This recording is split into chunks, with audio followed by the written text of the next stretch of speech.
Support for Conversations Live comes from the members of WPSU and from the Gertrude J. Sant Endowment and the James Olay Family Endowment. Are you trying to simplify your life? Have you accumulated too much stuff?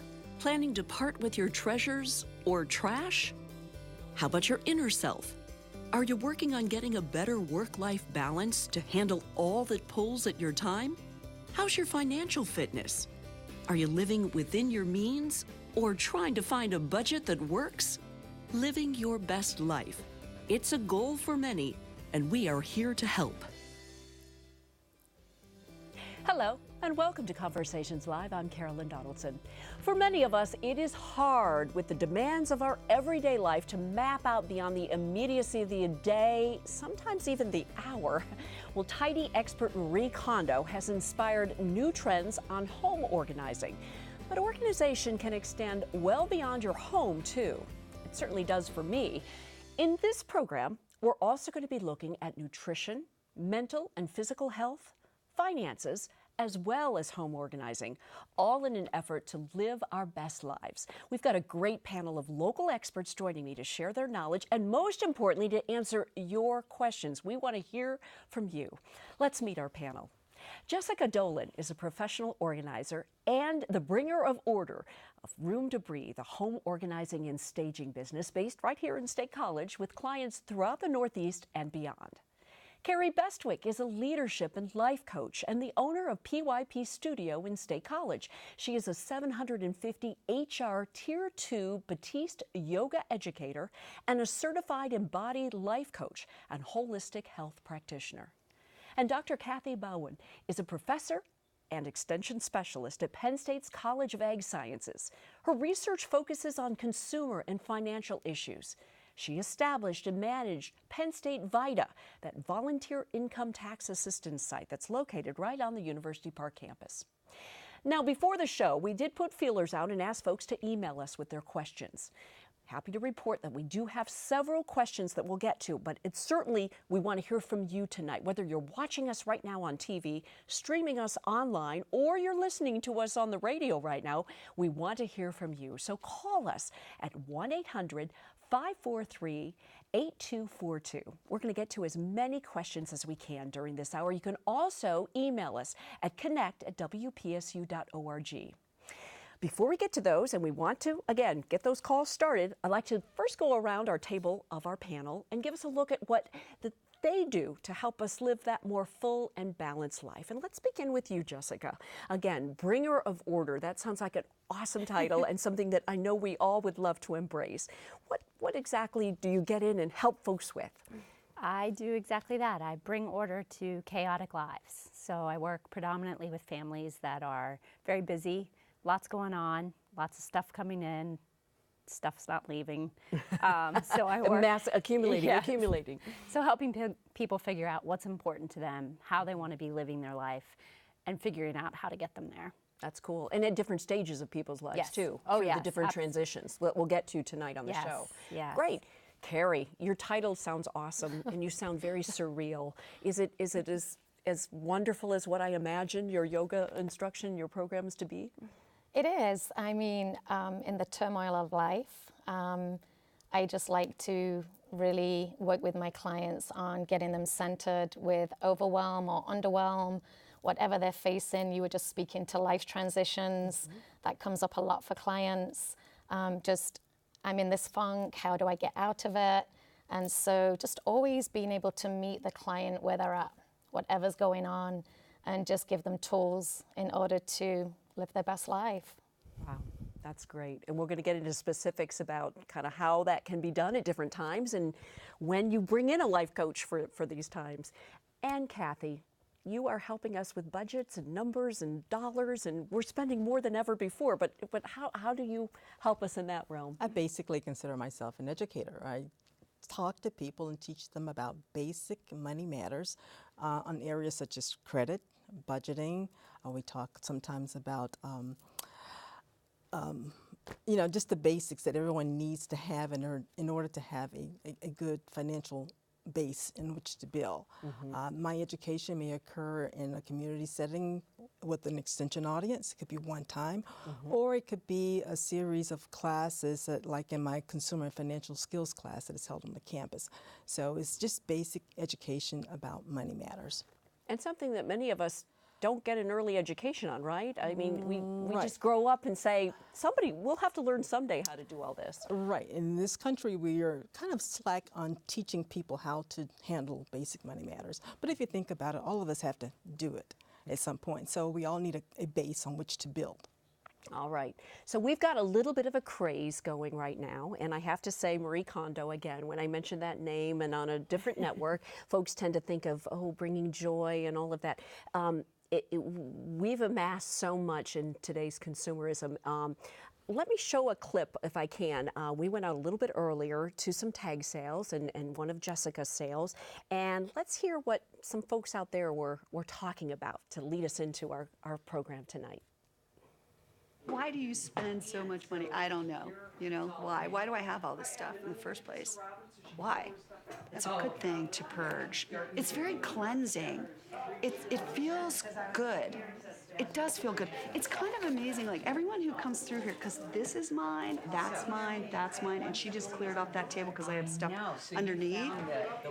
I look at this and I say, where did I have all this stuff? Where did you keep all this stuff? Honestly, I don't have any idea, but I just can't believe I have so much stuff.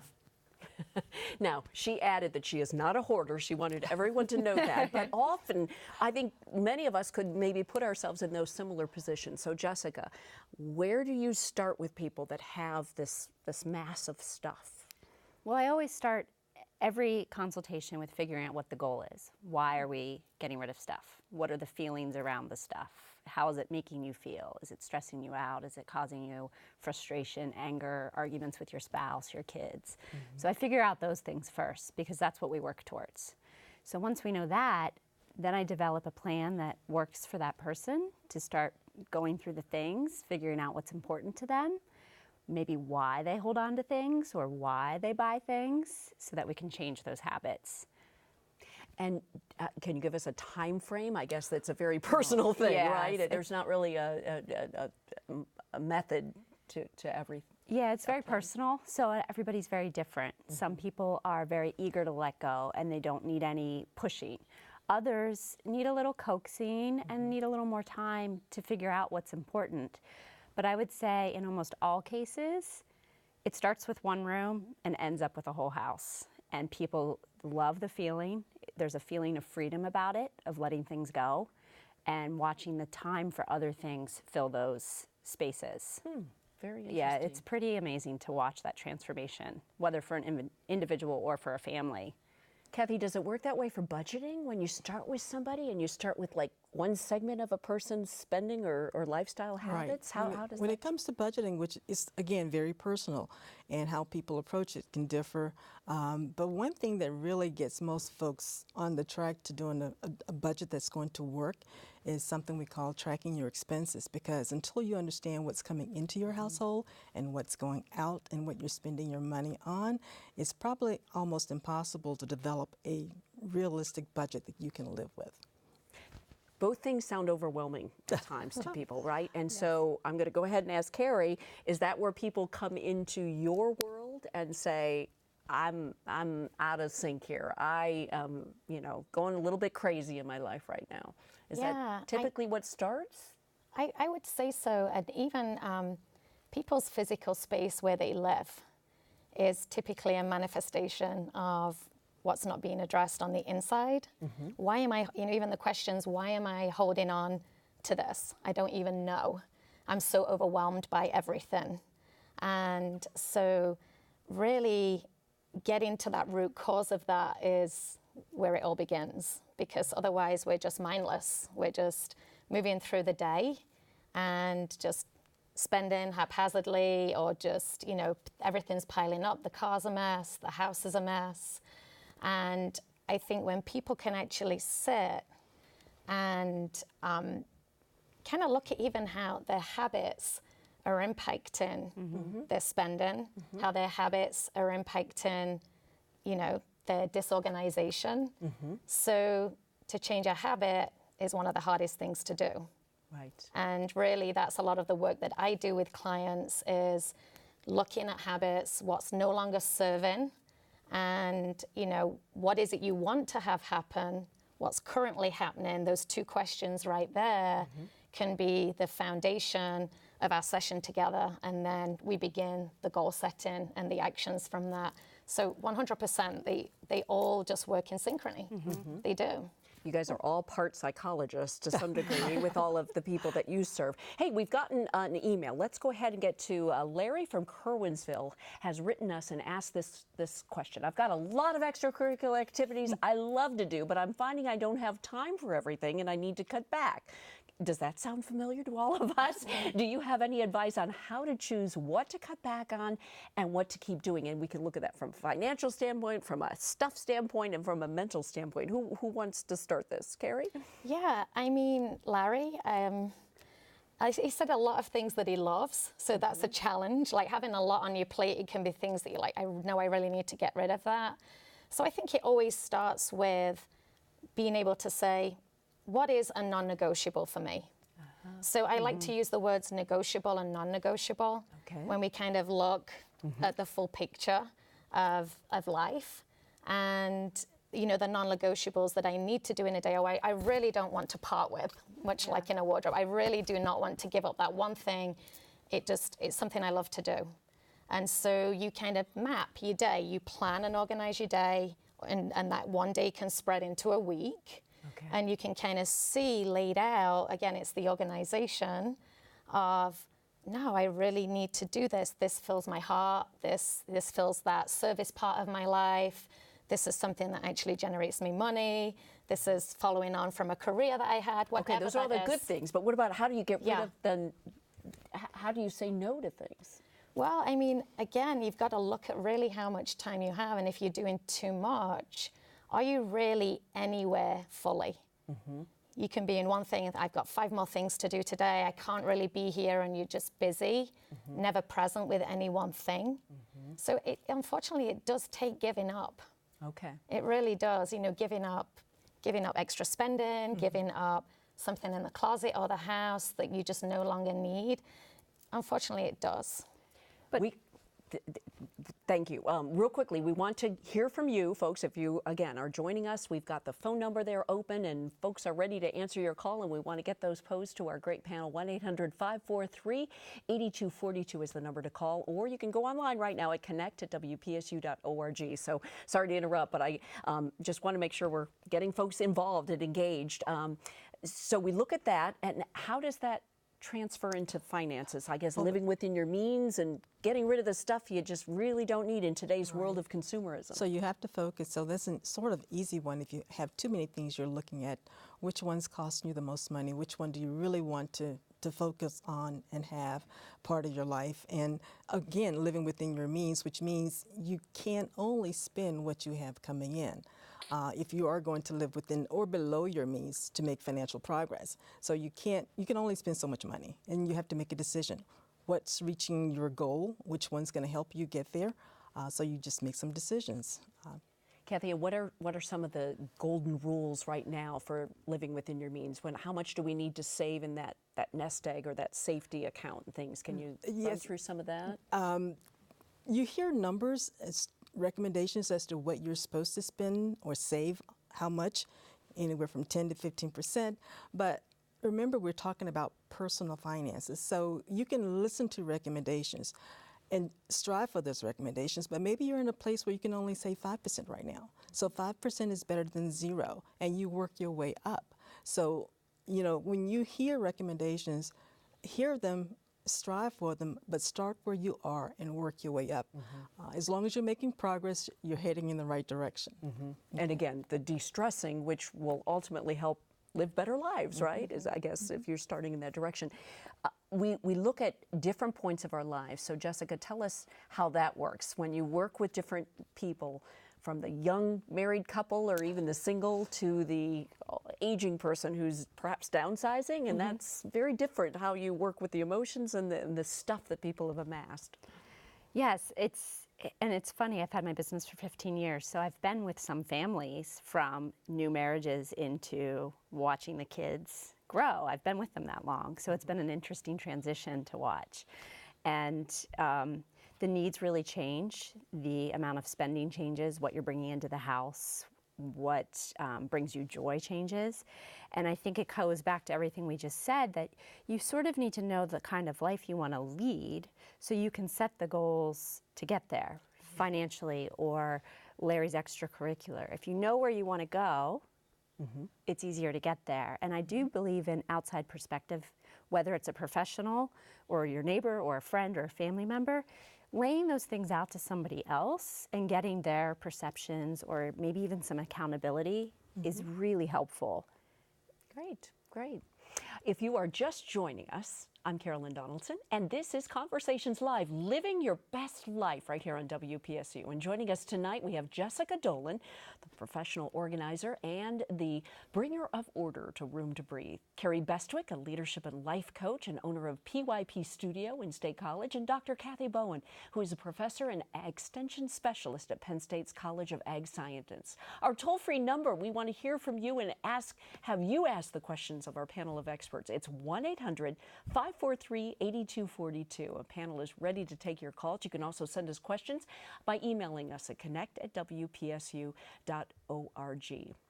Carrie, I want to ask, how do we know what to work on first? How do we start with this big crazy thing that we've amassed all this stress and complications in our life?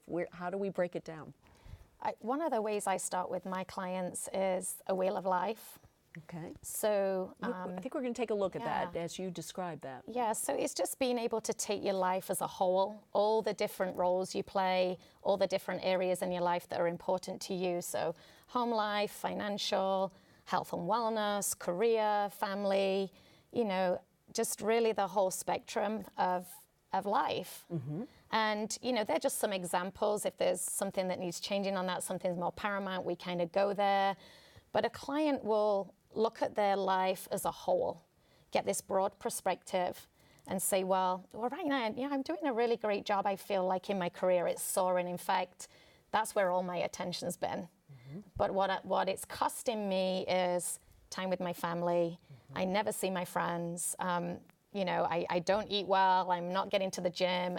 And you just see where that focus on just one area of the wheel, of one part of the pie, if you like, then of course has an impact in all those different areas. So what we try and do within that session is kind of set the goal. We kind of plot it and see how round and whole and complete the wheel is. And typically it looks like a very stilted, not quite circular. Huh? Yeah, not very circular typically. And so session after session, goal setting, just again, one step, just one small thing can have. It's starting. It's the starting. It's the one action. Yeah. We like to talk about change. Clients come, they sit in the chair, and they're like, tell me, help me. And so we sit down and we begin the conversation. And so they then become aware. And then they know that they need to hold themselves accountable to doing X, Y, Z. Right. And then they walk away from the session with concrete action steps. And they're like, oh, you mean I have to do something? Yes. And it's the action. It all happens in action. Without the action, it's just a conversation. Right. So the accountability for that, as Jessica was saying earlier, whether that's a friend, whether that's a coach, whoever that is, to have and create that accountability will spearhead your success. And you'll start to see that one step becomes two steps. Yep. And over a year, you'll travel a long way. Right. You really will. Yeah, that's amazing. When it comes to personal finances, we sometimes define that as a SMART goal. We call it specific, measurable, obtainable, realistic, and time-bound. And then when you write a SMART goal or you state one, you have all those elements, and you can see the progress you're making, so it gives you the encouragement to move forward a little bit more. So for financial goals, it's pretty easy to state that, but I had a personal goal this year myself that kind of relates to some of your work, and it was setting up an exercise goal. For me, at the beginning of the year, I said, okay, I'm going to exercise at least 30 minutes, 5 out of the 7 days. And you know, I had to bust my behind a couple of days to get those done, going twice a day. But so far, I've been able to maintain it. But I think it's because it was that SMART goal. I'm holding myself accountable, and I'm getting someplace with that. Very good. And building the habits, as we discussed. Hey, this plays off of another email that we received. Let's hear from Steve here from State College, who wrote us and said, I've been wanting to start organizing my bills and other finances for a while, but I don't know where to start. What is the basic way to start organizing my finances DIY? So can you give us nuts and bolts? Yeah, first of all, you got to collect all that paper that's coming in your house, or by email if you're paying bills that way. Okay. So you just kind of do it like an inventory of what's coming in. Okay. You can set up a bill schedule so that you know when the bills need to be paid. Maybe there's some way you can kind of collapse them so they have to be paid about the same time. You can ask billers to change your bill date, which makes it easier for you. So if you're paying all the bills at the end of the month or at the beginning of the month, you can sit down once and do it. And that's one strategy, but you need to know what's coming in. So just collecting all that data is the first step. Okay, and I think we have a shot of a budget planner, right, that you provided to us, Kathy, like a simple ledger that kind of shows that coming in and going out stuff. And that's a budget. That's the guide that a lot of people will use. That really is a good tool. It's a beginning tool. You need to know what's coming into your household and what you're spending your money on, because that allows you to tweak it. So we have this phrase that we used to say, you tell your money where to go instead of you wondering where it went, and the budget allows you to do that because you see it in black and white. Mental budgets do not work. Okay, you need to have it in print. A good old paper and pencil works if you're savvy with Excel, or you have some budgeting worksheet that you use. All those are good tools. Whatever works for you is good. Can I mention one place that anyone can get a budgeting worksheet? Okay. The Financial Life Skills Center here at Penn State, if you go to their website, just type in financial literacy in the Penn State search box, go to resources at the very top of that page, and you can find a budgeting worksheet that you can fill in yourself. They've done all the work for you. Cool. Okay, so it makes it easy for you to start trying to track your expenses using their budgeting worksheet. Great, and we'll try to have some of those links electronically beyond our program here. Hey, you know, we talked about how we got some women on the street interviews a little bit before, and I want to go to the second one that I got, I think it was in Bullsburg not so long ago, and she had some interesting ideas about finances. Let's take a look. I used to have a lot, and now I am really trying to live a more simple life. But when I do go thrifting, I'll see special things and think, I could add that to my table for sale. Being able to purchase a lot for a very inexpensive amount and have it delivered to your house, for instance, through Amazon, I think really is promoting a lot of this consumption and this ability to be able to buy a lot more than we might actually need. What is the ultimate cost of cheap consumerism? Ah, that's a tough one. Lisa Davis, just outside of Jessica's home for a tag sale that happened recently. Lisa poses a good question. I'm going to start with you, Kathy. What do you feel that ultimate cost is? Well, obviously the money, but also when you have a lot of stuff, you find yourself, I think, moving it around from place to place, and that's costing you time that you could be doing something else with. Absolutely. Yeah, and I'll start with Jessica? that. I'm sure that you've got that question all the time when you Yes. first start out. The amount of stuff that comes into homes that never gets used is astounding. Stuff that never even comes out of plastic bags. So you think about, not only did you spend the money buying it, you spent money driving there, you spent time in the store, you paid me to go through it, you paid me to take it to Goodwill, you've lost any value in it because it sat for a year or more, there's no value left to reselling it. So when you add up all of those costs, that $1 or $2 item you just bought on clearance at Target or the dollar store may have cost you $85.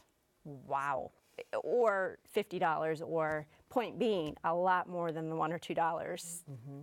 And what does it do mentally for folks, Carrie? What does it do to have all that stuff around? I mean, You can't think straight. There's just stuff everywhere, and there's just no space. There's no room to breathe. Well, and there's guilt and Yeah. there's shame around it too. Absolutely. It's, Yeah. I spent this, I didn't use it. Why am I doing this? And there's a lot involved around the keeping and buying of things. That's. Can you give us a success story, Jessica, of after you're done, without naming names, how that makes people feel and what they're embodied, I guess, to do beyond the process? Gosh, I have lots of stories, so it's hard to pick one. For one in particular, I have a family I've worked with for years, and I've watched them go from a very chaotic, cluttered household to this amazing, well-oiled machine of, they camp every weekend now. They go skiing every weekend now. Their house stays maintained because everybody participates. They've gotten their household to a manageable level of stuff. And they now enjoy so much free time with each other that there's nothing to replace that. Some other success stories would just be very quickly. There's a connection between when you let go of things from the house, there's often weight loss involved. So I've watched several clients after they've gotten their houses in order, they have dropped significant amounts of weight. And it just spurred a whole new cycle of life for them, and that's also pretty amazing to witness. Let's look at that from a health perspective, a nutritional perspective. Carrie, you've got some expertise in that area. Yeah, I mean, the psychological effects of just holding on, of holding on to stuff, whether that's physical stuff, emotional stuff, it lives in the body. And it does have an impact. So I love that story. Yeah. I know when I worry, I eat. Kathy, is that something that, you know, is subliminal, but, you know, you just, I don't know, that's my modus operandi. Yep, eating is one of those things that you do sometimes without even thinking, to stay awake, to do more work or whatever. But again, paying attention to yourself, you can sort of pick up some of those things that you can change. Those are behaviors. And I think a lot of, for me, money management, we talk about numbers, but a lot of money management is really about behaviors that have been established at some point, either by watching your parents, or you pick them up from someplace, or what your parents did. You tend to do yourself until you learn something new, a new way of doing things. So if we can get families to start thinking about training their children in the right habits or the habits they want them to have, I think we can make a lot of progress. Because whether people realize it or not, they are teaching their children how to manage and handle money by their own actions. Absolutely. It is traditions to some degree and the value set that we were raised with and the way society is changing. We have a Evansburg writer, Jackie, has written us and asked us, I haven't actually seen the Marie Kondo show, but one thing I heard from is that you should throw away anything that doesn't make you happy or bring you joy, I think is what she describes. However, I have a number of things that don't make me happy or not happy, but are what I need. What's your take on what one should throw away versus what to keep? Jessica, we'll start with you. Oh, Jackie, I love this question. This is a great question because I wrote about this very thing. Not everything sparks joy. There are some things in life you just need, but they don't make you happy or joyful. So I personally, in my business, I've always used the love it, use it, or lose it rule. So if you don't love something or use something, let it go. And that seems to be something that works a little bit better for clients. It's not quite so... Still a cleansing. Still a cleansing, but gives you a little more flexibility. Okay. And, you know, another thing that can be really helpful that I just came across this past winter, the 20/20 rule, which I think is pretty amazing. So if you can replace an item in 20 minutes or less for $20 or less, meaning if you can drive to Lowe's or you can drive to Walmart in 20 minutes or less and pick up that item for a couple of dollars, and you haven't used it in a year or more, it's probably okay to let it go. Wow. Yeah. Very interesting. So the 20/20 rule. Simplistic. Yes. But it works. Yes. How about you, Carrie? Do you have clients that are actually kind of looking at that? Does the joy factor into everything in a person's life today? Well, I think, you know, clients will say, I'm not in a crisis or I'm not overwhelmed by anything, but I'm kind of underwhelmed and everything's just flat. which kind of made me think of what, you know, the email just said, of, you know, there's some things I keep a hold of that you just said, like, well, you actually might need it. Yeah. And, you know, it's not everything is always going to be joy sparking in life, the things that you have to do, but they still need doing. Right. And so, yeah, I just think you've got to look at the whole scheme of it. And again, we're talking about, I'll come back to that word, negotiables and non-negotiables. I have to go to work. Yep. I'm not loving it right now. Yep. It doesn't spark me joy, but I need it for paying the bills and whatever else. So, you know, we have to look at life in itself, and we can't just let go of everything that just doesn't give us joy. We have roles to fulfill. We have things that we're responsible for.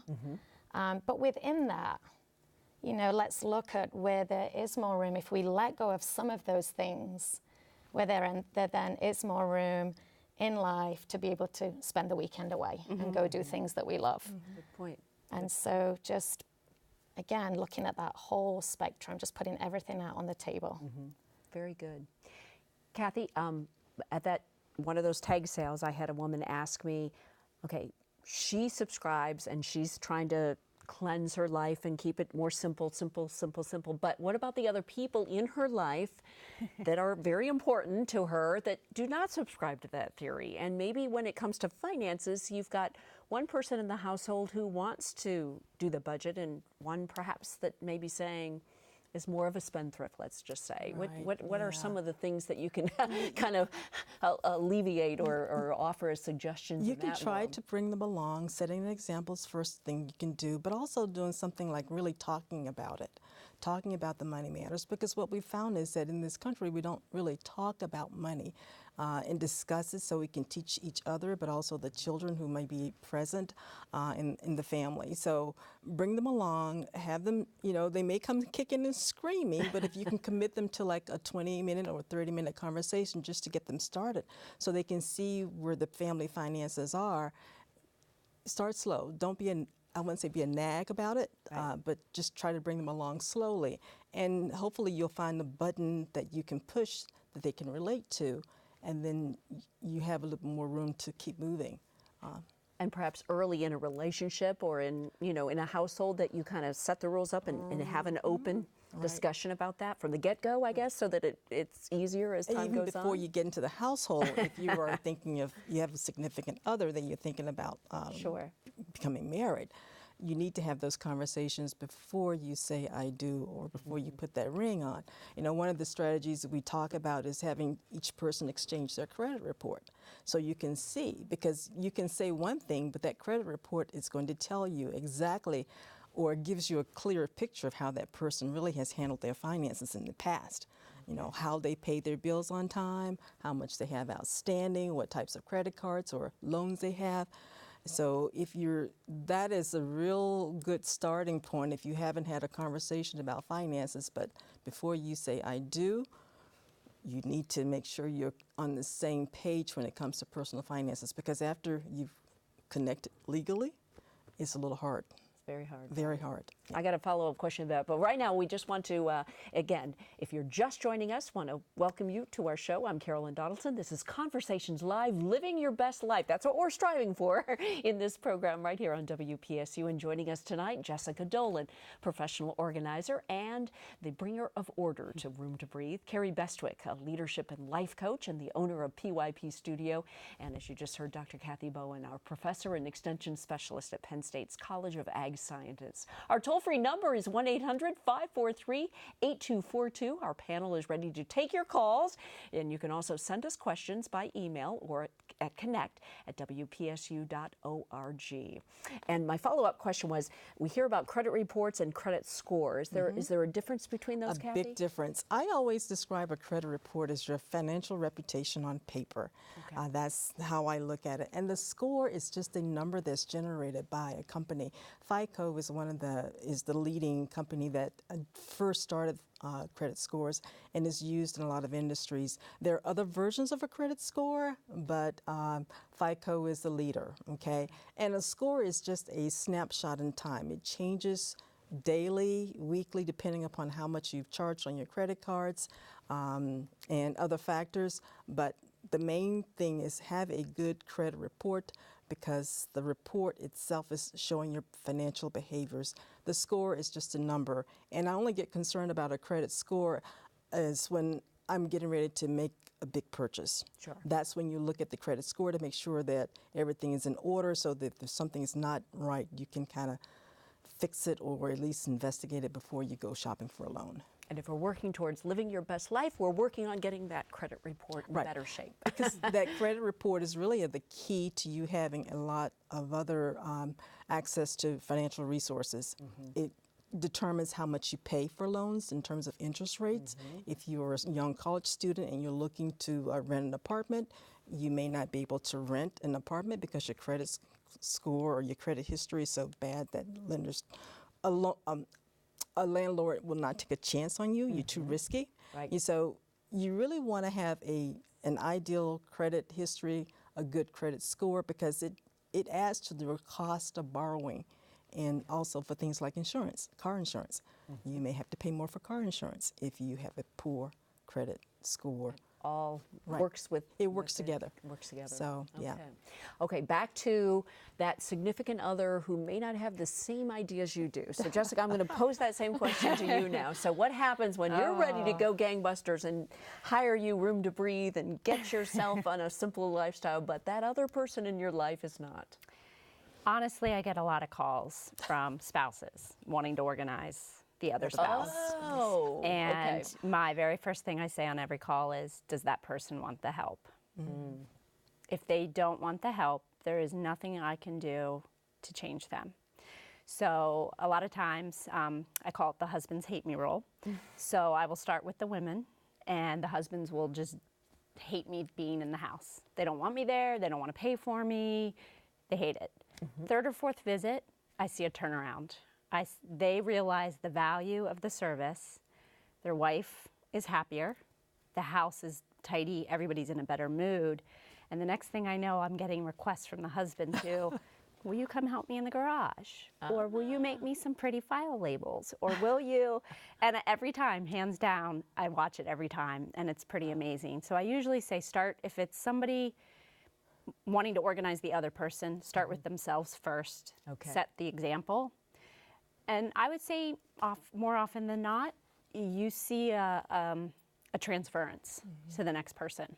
Carrie's nodding. Do you see couples come in, or is it one or the other? Or do they buy gift certificates to your studio and your life coaching program? Well, it's funny, when I first went to life coaching school, the first question was, how many of you are here to fix someone else? And everyone's hand in the room went up. Wow. And it said, well, welcome. The first 6 months of the training is all about you. So again, does that person want to be helped? And also, let's begin with you. So I think getting really clear on what it is you want, and then the way that you're using your language to actually communicate with that other person. And I think you were saying that, Kathy, like, don't drag them in by the neck. Just have that conversation of, this is really important to me, super specific, versus the language, what a lot of us revert to is that threatening language of, you just won't do it. And it's the finger pointing and the you won't do this, you don't listen to me, and it's very aggressive. So I think the first place I start with a lot of my clients is how are you using your language? What is it that you want? Get really specific, get really clear, and then you have the conversation with the other person, or even the family sometimes, if we all need to get on the same page, call a family meeting and say, okay guys, instead of nobody helps around here, this house is an absolute mess, I'm doing everything, say, okay, this is what I'm feeling overwhelmed, begin with I. This is what I would love to have happen so that all of us can just enjoy living under one roof. There can be way more calm, we can have more free time. And as a family, you begin that conversation from I, what would make me really happy, and then you sit together as a we. And when you can sit together as a we and create that conversation of, okay, go to first child and say, what are some things that you think you could do to help and be a part of the house? Get them engaged in and we all contribute. So it becomes, it's off of me, to it's a we. And then you can start to establish clear goals, and you can meet each other halfway. If it's a husband and wife and you're kind of knocking heads on things, you can just say, okay, this is really important to me and this is why. And then hear the person speak, really listen to what the other person has to say, put it on the table, negotiate it, and then come up with something that becomes a we, versus me having to have all my own way, and he's just not listening. And it's just really basic communication. I do a lot of work with my clients on where are you looking, where are you seeing this from? Is it a clear perspective? Is it all one-sided? And therefore, from the way you're looking, how's your listening? You don't really listen. As soon as someone starts speaking, you kind of butt in. I'm a big one for that. I cut people off all the time, and I'm very conscious of that. And then from looking and listening, we can then establish this really concrete, clear language where our relationships, our home life, our finances are all moving in the right direction, where we all want them to go. That's great. We have a caller. Our friend Steph from State College is on the line. Can you pose your question, Steph? Good evening. Good evening. So after somebody that you're close to passes away and you're left with all of their belongings, all of the things that they owned, how do you decide what to hold on to and what to either donate or get rid of? Great question. Steph, Jess, you want to start? Well, I think it's important to remember that this stuff doesn't represent the person. So you can have memories of the person, whether it's photos or just memories inside your head. This stuff doesn't represent that person. So I would pick the things that are special to you. You could even use the love it, use it, or lose it rule with those items as well. And I would encourage you to maybe have somebody in to take a look at what you have and make sure that you're not just donating valuable items, and making sure things get to the right homes. And maybe that would feel good too, to know that those items are being repurposed in the right place. That's a great idea. And do you sometimes come up with that too, as far as when people have to settle estates or move on in different relationships even, how they move from that within their head and how they take those belongings and those pieces of personalities with them. Yeah, and it's always holding space for that, like the time together and honoring that, this person and the time we had, and then here I am now. So we have that past, and then here I am now. And coaching, much like yoga, is being in the right now moment, feeling everything that you're feeling, everything that I just can't part with that. I need to keep that. Or maybe if I gifted that to this person in my life, I could see them getting so much use out of it or joy out of it, and then therefore that lives on in someone else. But here I am now, and then where am I headed? And it doesn't always mean that we're forgetting about somebody or we're shelving it or pushing it away like it never existed, but always just being, okay, where am I right now? What's the thing I need to do right in this moment? And then that frees you up, to make a more heartfelt decision on the right thing to do. Right. Yeah. And I know at one point, Extension had actually a whole class called Who Gets Grandma's Yellow Pie Plate? And so there was a lot of emotion attached to some of the things in a house that you would never think anyone would want. But, if there are other family members who maybe remember an whatever it is, a chair or the pie plate or glass or a bowl that was always used at a family meeting or gathering, maybe someone wants that piece. And so once you've gotten rid of those pieces, then I follow your rule, make sure that you're not giving away anything valuable, and then you have to let it go. Yeah. Thank you, Steph, for that question. Repurposing, reusing, reducing, recycling, those are buzzwords that are used out there, and those are all ways, I guess, we can also live better lives. Right, Jessica? Is that some of what you show your clients when you're doing that cleansing process? It's going to a better purpose, I guess. Yeah, and a new thing I'm trying to get started is I think every parent should take their kid to the salvage yard and the transfer station on a weekend in the spring. If you want to see what consumerism is doing to our little environment, take a little trip to those places and you'll quickly get a rude awakening to what these purchases are doing. And I think it would do a lot of mind shifting to see the tangible effects. And so I encourage clients also to, instead of buying new, why not check online and see if you can get it second hand first in good conditions. Oftentimes there's family groups. Oh, yes. You know, yes. sharing of toys even, you know. And I buy very little firsthand, and usually it's just sort of the private things you wouldn't want to reuse. Right, okay, that's a good place. So a lot of things in my own world are all secondhand, thrift shops, consignment, bought online. Wow. And you save a lot of money doing that too. Sure. What about the keeping up with the Joneses principle? What, you know? Oh, you got to establish a backbone. Those Joneses may be in deeper debt than you thought they were.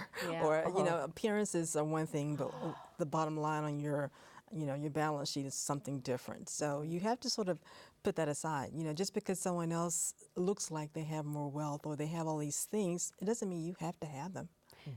Yeah. I'd like to, so I can tell you 15 years of seeing everybody's everything.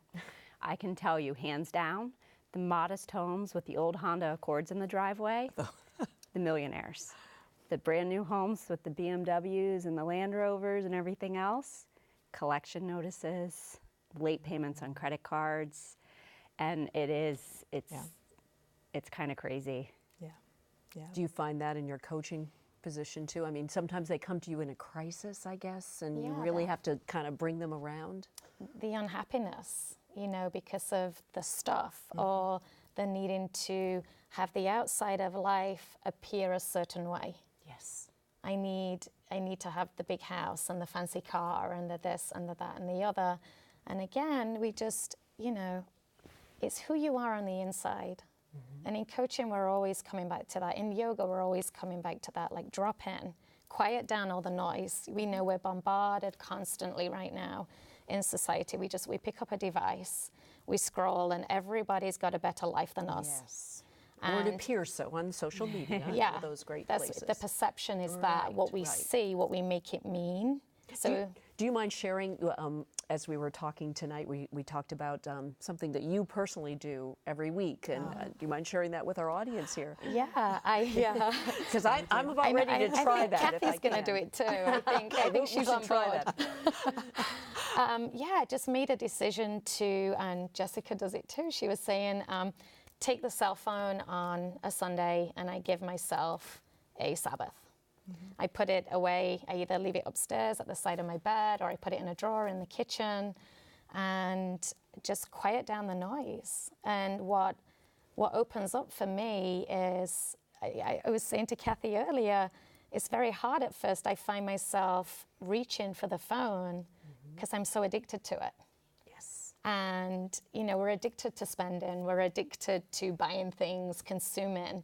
And recognizing and changing habits is where a lot of what we're speaking about tonight begins. Learned behaviors, as you were speaking, Kathy, earlier about the spending. And, you know, someone told me a few weeks ago, our children don't listen to what we say, they watch, and they learn through our actions. So we're screaming at them and telling them to do things like, don't do it my way, do it this way. And all the time, from a little age, our children are just drinking and they're watching everything we do and everything we don't do. And so they start to formulate the world around that. And so we have to really be conscious of our behaviors, of our habits, because that is how we've learned. Right. And so we've got to start to create a new habit. And it's going to be difficult, and it's going to require giving things up and sacrifice and different action steps and new goals. So putting the phone in the drawer on a Sunday and not engaging with it allows me to actually be at home with my husband and my son. And the being present. The day stretches out. Does it really? You've got more the hours. minutes feel so long, and then Monday comes around, and I actually feel like I'm ready to begin again with my week. It's phenomenal. I encourage everybody to try it. Yeah. Okay, Yeah. Jessica, you want to add to I've done it for years, and you're right, the day is much longer, but it also opens your mind to thinking of other things, and your creativity is sparked, I feel like. I come up with more things on a Sunday than I might in a whole month.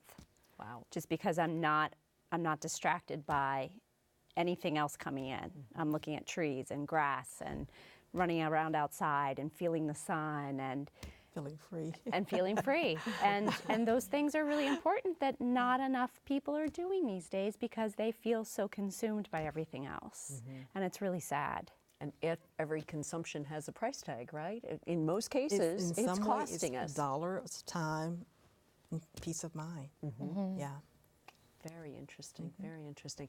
Okay, we've got about 5 minutes left or so. I want to kind of start looking at some of those takeaway things that we can come from this discussion. And for those of you watching, listening, or being online for us right now, what can we do starting even tonight or tomorrow, you know, to start living perhaps our best life? And whether you're in that crisis mode or you're in that Me Too mode. For me, there's a lot of transition in my own life right now. So I'm like, where do I start? You know, how do we become less overwhelmed and start? So let's start with the kind of home organization and take us through a couple of things that you find that could be done. I definitely think going back to getting clear on how it is you want to be living and how you want the house to maybe look and feel when you enter every day is really important. Cut out pictures from a magazine, print out some things from Pinterest, get some visualization that you can post somewhere to know what you're working towards. From there, I love the one in, one out rule. So for everything that comes into the house, you need to send something out. It doesn't necessarily have to be a like item for a like item, Okay. but that's helpful. I also love keeping a box somewhere handy in the house, maybe outside the garage door, laundry room, and that's your donation box. So as soon as you're done with something, you can drop it in that box. When that box is full, take it to the donation center or sell it on eBay or whatnot. But that way, that gets the stuff moving out of the house. You're not keeping something you're not using, just sitting on a shelf collecting dust. You have a place for it to actually go immediately. Good. Very good. Yeah, I think just one small thing, one small change that you want to make that would give you, whether that's more free time, whether, you know, again, you can look at the wheel of life and just be like, where in my life right now do I feel stuck? What area? Just take one simple area. Where am I stuck? Where is it status quo? Just not feeling it. And then from there, I like to use the rule stop, change, start. And that can come in any order. Any order, okay. Any order. So stop, change, start, or you can start, change. So those 3 words. What is it that if that's my goal, get a goal. What is it that I want? Where am I stuck? What is it that I want? Knowing that, what do I need to stop doing? One thing that I need to stop doing. I need to stop being on my phone as much, or I need to go to bed earlier, or I need to join a gym. Whatever that goal is, what's the stop? So then what do you need to change in order to have that happen? And then the clear what you're going to start doing and when you're going to start doing it. And stop, change, start can apply anywhere, everywhere in your life. When you really start to kind of inquire with it, ask questions about it.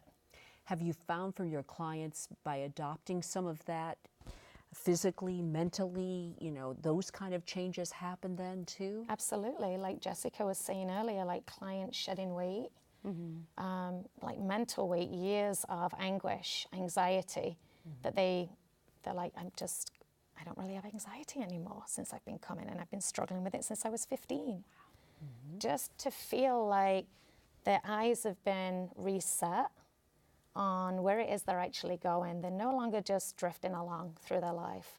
And no matter what age, you guys are all in agreement here? It can be very young or Absolutely. not so young in different stages of your life. Yeah. I have clients, you know, teenagers struggling all the way up to people who are retiring. Just, wherever you are in life, there's the right time to live your best life is always right now. It is. It's just making that start. It's the start, it's the action, it's the one thing, the one step, it's the phone call. It's the reaching out. It's actually verbalizing it sometimes instead of just letting it ruminate in your head. When you can share it with one person, right there, it's out of your mouth, it's in public, and then that person can hold you accountable to that. Right, you have to have ownership. You really do, yeah. Okay. And how about Kathy For from the me, financial? I'd say that to live your best life, regardless of where you are economically, you're going to need some resources, some money. So you need to learn how to manage what you have. Live within your means. And for a lot of people, just starting with the budget is the basics, because you can't build until you understand where you are. So, and all money management, a great deal of it is behaviors. So look at your behaviors. What are you doing that's keeping you from progressing financially? Wow. These are three amazing women that are, to me, living your best lives and offering some great ideas and ideals. Awareness, accountability, action. I keep hearing those recurring themes.